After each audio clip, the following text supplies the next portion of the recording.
Hello everyone, this is Yoko. In this channel, I will be sharing information that I have gathered about events happening in China in English, as they are not being reported in other countries.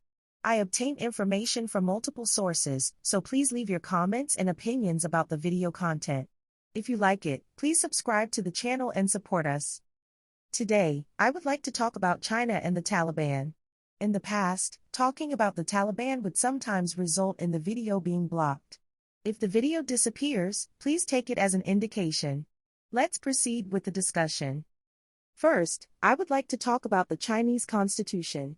China has a constitution, but it is merely in name and form. Thinking deeply about what a constitution is leads to a discussion about the constitution itself, so I would like to skip that part and focus on the intersection of the Taliban and the constitution. The Chinese constitution has a section on freedom of religion, but while there is persecution of religious minorities by the Chinese Communist Party, the constitution guarantees freedom of religion. This discrepancy between the constitution and the actions of the Communist Party indicates that the Communist Party disregards laws and regulations that they consider to have low value. Laws and regulations that are below the constitution have no meaning in China, so the Communist Party places the highest law of China above themselves. The Communist Party is persecuting Uyghurs in particular, but information is scarce because the Communist Party is suppressing it. However, various information, such as reports of Uyghurs being forcibly sent to re-education camps, is coming out.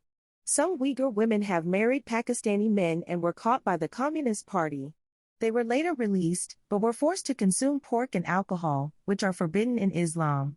Refusing to do so is considered evidence of terrorism, and they continue to be detained. Many people are in a situation where they have no choice but to abandon Islamic customs. It seems that not only the Uyghurs, but also other Islamic minorities, are targeted by the Communist Party. This is aimed at establishing the party's authority over religion. The party's stance is that religion is like a drug. However, it is very difficult to eradicate faith. We have learned this. Therefore, the Communist Party is allowing religious activities to continue. However, it is trying to suppress religious activities by controlling religious organizations from the top and making them loyal to the Communist Party. This is not about aiming for a sinicized Islamic religious institution, but about trying to control organizations under the Communist Party of China. In conclusion, while the Communist Party continues religious activities, it is also aiming to control religious organizations from the top and sinicize Islamic religious institutions. This discussion focuses on the persecution of Uyghurs and other Muslims by the Communist Party. Despite the fact that the Chinese constitution guarantees religious freedom, the Communist Party does not respect this principle. Instead, the Communist Party actively suppresses and controls religious activities. This is a manifestation of disregard for China's highest law. Why does the Communist Party intervene in religion and control religious organizations from the top? Today, I would like to delve into that discussion. Now, please look at this issue. The Chinese Communist Party, CCP, currently has a very close relationship with the Taliban. However, the Taliban cannot ignore the CCP's actions in China. If Muslims are being persecuted, there should be relief available.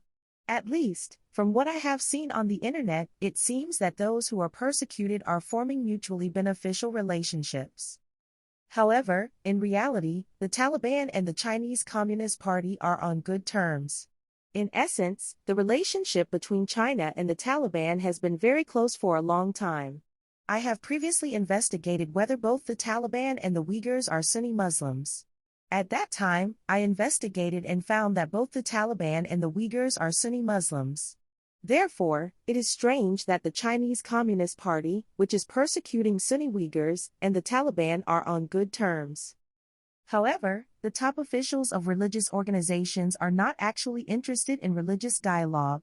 People are essentially being controlled by so-called religious leaders, but they are being exploited. The top officials are simply controlling the crowd for their own benefit. Therefore, it doesn't matter what the Chinese Communist Party is doing to the Uyghurs if the Taliban want to stabilize their own regime and need China's support, and if China provides support to the Taliban, which is happening now. That is the reality. The idea of wanting to help because Muslims are being persecuted in China comes from people fighting at a lower level. The people in control do not think about such things. Seeing this, many conflicts are explained as religious conflicts, but in reality, the top officials are controlling the crowd for their own benefit.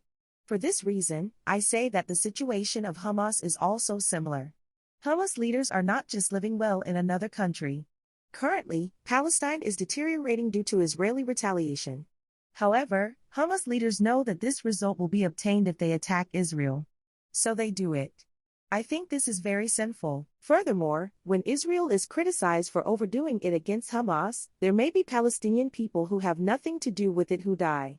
However, so far, the situation of Palestinians has been terrible. There was no valid criticism. It may just be talking, but Palestinians are in a difficult situation because there is no concrete action. In such a situation, there have been moves to improve relations with Israel among neighboring Islamic countries. So, from the perspective of religious leaders' intention to control the situation, I think it is a bit different. By the way, this applies not only to Islam but also to various religious organizations around the world. This concludes today's discussion. See you next time.